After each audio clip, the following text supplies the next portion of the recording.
और इसी बीच इस वक्त की बड़ी खबर आपको बता दें, महाविकास अघाड़ी में सीट शेयरिंग पर लगभग सहमति बन गई है और कांग्रेस कल लिस्ट जारी कर सकती है। जी हां, कांग्रेस कल पहली लिस्ट जारी कर सकती है। बैठकों के बाद अब लगभग जो पेच फंसा हुआ था, जिन सीटों को लेकर सीट शेयरिंग का फॉर्मूला तय हो चुका है महाविकास अघाड़ी में। शिवसेना यूपीटी कांग्रेस की प्रेस कॉन्फ्रेंस होगी और आपको बताने की कहा है संजय राउत ने कि कोई मतभेद रहेगा तो मिलकर आगे फैसला लेंगे।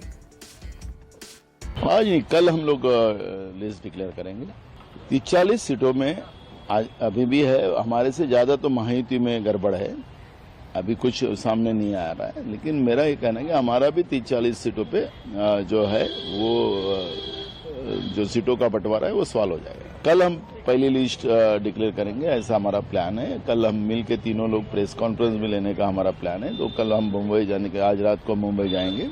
मुंबई में हम लोग नेताओं से बात करेंगे, हमारे साथी दलों से। आज शाम तक पूरा मामला खत्म हो जाएगा। कांग्रेस का हाईकमांड दिल्ली में बैठता है, उनके निर्णय दिल्ली में होते हैं। तो भारतीय जनता पार्टी के नेता या हमारे यहाँ के शिंदे गुट के नेता, उनके भी बॉसेस दिल्ली में है। तो जिनकी हाईकमांड दिल्ली में है, उनको बार बार दिल्ली में जाना पड़ता है। उसमें अभी हम क्या बोल सकते हैं। लेकिन मुझे लगता है कि कोई ज्यादा मतभेद नहीं रहेंगे और हम लोग एक साथ बैठकर निर्णय करेंगे।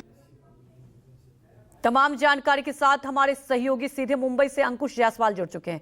अंकुश, ये तो हमने देखा लगभग अब फॉर्मूला तय माना जा रहा है, प्रेस कॉन्फ्रेंस होगी, लेकिन कई ऐसी सीट थी जिसका पेच फंसा हुआ था, क्या वो सब क्लियर हो चुका है महाविकास अघाड़ी में?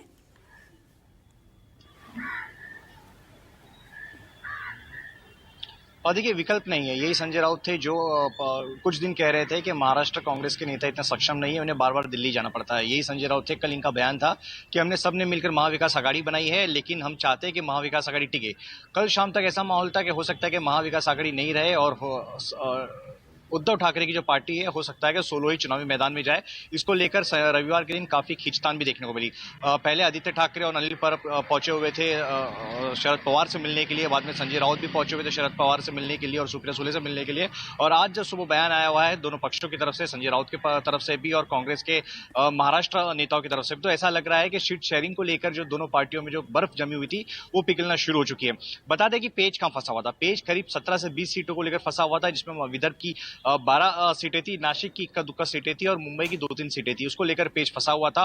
और जो महाराष्ट्र कांग्रेस की, जो हमारे सूत्र बता रहे हैं, महाराष्ट्र कांग्रेस के नेताओं ने अपने आला कमान से ये जानकारी दी कि गठबंधन धर्म जो है वो शिवसेना यूपीटी उद्धव ठाकरे की पार्टी की तरफ से नहीं निभाया जा रहा है। शिवसेना उन्हीं सीटों पर दावा कर रही है जहां पर कांग्रेस की स्थिति मजबूत है। उद्धव ठाकरे की पार्टी उन सीटों पर दावा नहीं करती है जहां पर शरद पवार की स्थिति मजबूत है। शरद पवार वेस्टर्न महाराष्ट्र में और मराठवाड़ा में शरद पवार की पार्टी की काफी अच्छी खासी पकड़ है। लेकिन विदर्भ का जो बेल्ट है वहां पर बीजेपी और कांग्रेस में हमेशा से कांटे की टक्कर रही है। कभी कांग्रेस वहां पे सफलता पाती है तो कहीं वहां पे बीजेपी सफलता पाती है। और यही 12 से 15 जो सीटें थी विदर्भ की, उसको लेकर पेच फंसा हुआ था। और हमारे सूत्र ये बता रहे हैं कि हो सकता है कि कहीं ना कहीं उद्धव ठाकरे की पार्टी ने एक बैक स्टेप ले लिया है और इस बात पर सहमति बन गई है। इसमें शरद पवार ने काफी मुख्य भूमिका, हम कह सकते हैं, मध्यस्थता की निभाई है। कल ये भी खबर आई थी कि शरद पवार ने दिल्ली आला कमान से भी बात की हुई है।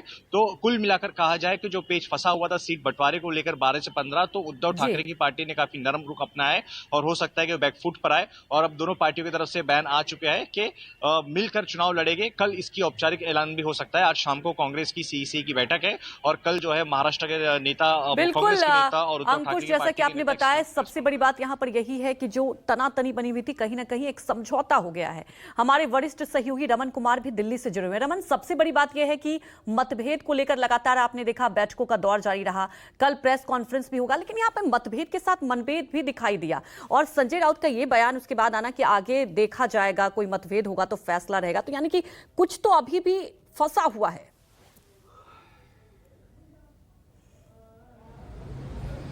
देखिए, बिल्कुल, और इस बात को स्वीकार भी कर रहे हैं संजय राउत कि 1 या 2 सीटों पर मतभेद है और 1 या 2 सीटों पर जो है बातचीत अभी भी चल रही है। लेकिन नाना पटोले के बयान के बाद ये बिल्कुल साफ हो गया है कि तीनों राजनीतिक दलों की तरफ से, चाहे कांग्रेस पार्टी हो, शिवसेना उद्धव ठाकरे गुट हो या एनसीपी शरद पवार गुट हो, तीनों राजनीतिक दलों की तरफ से कल प्रेस कॉन्फ्रेंस करके पहली सूची जारी की जाएगी। और पहली सूची जारी करने का मतलब है कि आगे जो सीटों पर बातचीत चल रही है उस पर भी बातचीत आगे चलती रहेगी और जल्दी से जल्दी पूरी सीटों पर फाइनल फैसला ले लिया जाएगा, अंतिम फैसला ले लिया जाएगा।